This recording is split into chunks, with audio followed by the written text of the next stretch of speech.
Radio Sasa. Radio Sasa. Radio Sasa. Selamat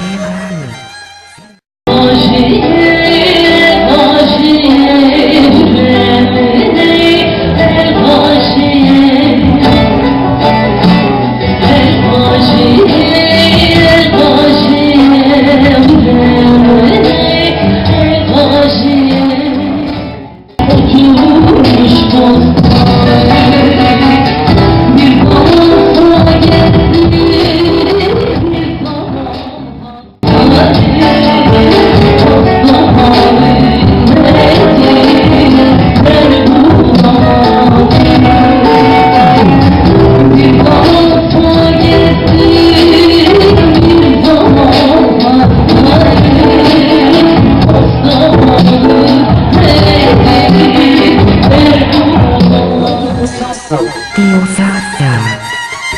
Radio Sasa. Selamat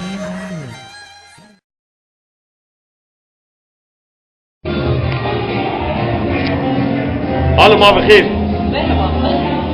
سترة وسرنا Rıza. تبخامة تلو تناس بكرمي Efendim? تبخامة تلو تناس بكرمي قول Ben kimim? Ben Eylem. 1980 doğumluyum. Halk müziğiyle uğraşıyorum. Söylüyorum. memleket تكون يوم Dersim. dersin تكون روا Efendim? dersin تكون روا Bölümü. كل مريو روا كم جزء ورا كم جزء ورا Onu tam hangi köy Hangi köy? Altınseyin köyünde. aha daha da sizki tadı kasabı kız onu bana sana ediyor Yok çok fazla anlamıyorum. peki sizi tanıttık kaç yıldır müzikle uğraşıyorsunuz Ben bu genelde hep çok nostalji bir cümle olur. Ben de küçüklükten beri başladım halk müziğine. Ben Erdal'ın öğrencisiyim. Ağlamada çalıyorum, türkü söylüyorum. Çok ufak yaşta başladım, 6 yaşında diyebiliriz. Zazaca söylüyor musunuz Arada bir dilim döndüğü kadarıyla söylemeye çalışıyorum. aha albüm motiveci adını kayak Efendim? albüm kaset maset ne de tut Şu an yok ama bir çalışmamız olacak yakında. Her şey yolunda giderse bakalım, zaten bu zamandaki durumları da çok iyi biliyorsunuz. Halk müziği camiasıyla alakalı. Umarız en yakın zamanda siz de kitlemize ulaşmaya çalışacağız. tabi siz radyodan tanıtacağız radyodan duydunuz mu Radyoyu Zaza. söylemek gerekirse kulağıma çok yabancı değil ama daha iyi yakından tanıdık sizin sayenizde. evet bugün 12 imamlar ayrıca yılbaşı İsviçre'de bulunuyoruz Evet. programda çıkacaksınız birazdan Evet. peki nasıl geçiyor bu akşam Bu akşam güzel, insanlarımız, halkımız yine bizi yalnız bırakmadıkları için Ezgi Türkiye'mizde hepsine çok teşekkür ediyoruz. Umarım bugün yeni yıla türkü dolu, türkü kafasında bir akşam geçireceğiz hep birlikte. Türkülerle yeni yıla gireceğiz.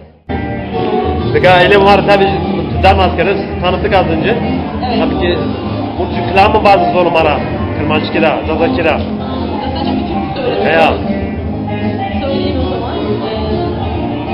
Gerçi şu an çok ses veya doğru benim radona Zaza'yla bazı tabi gitara Tamam. El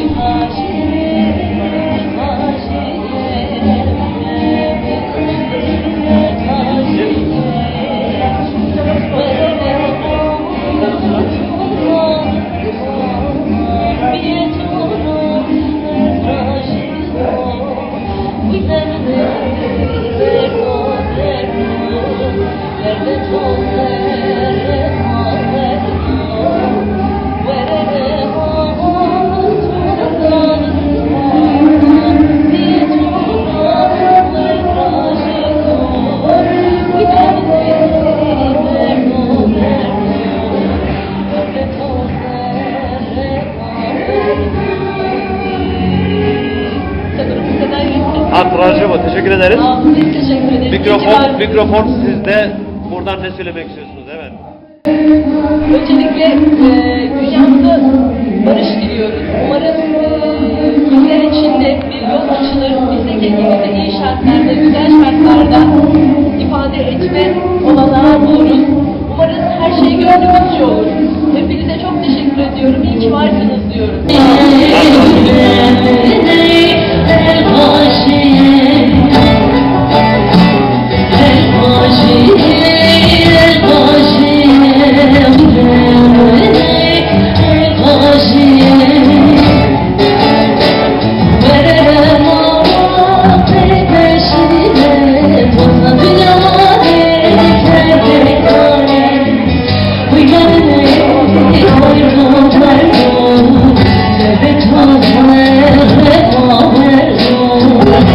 Müzik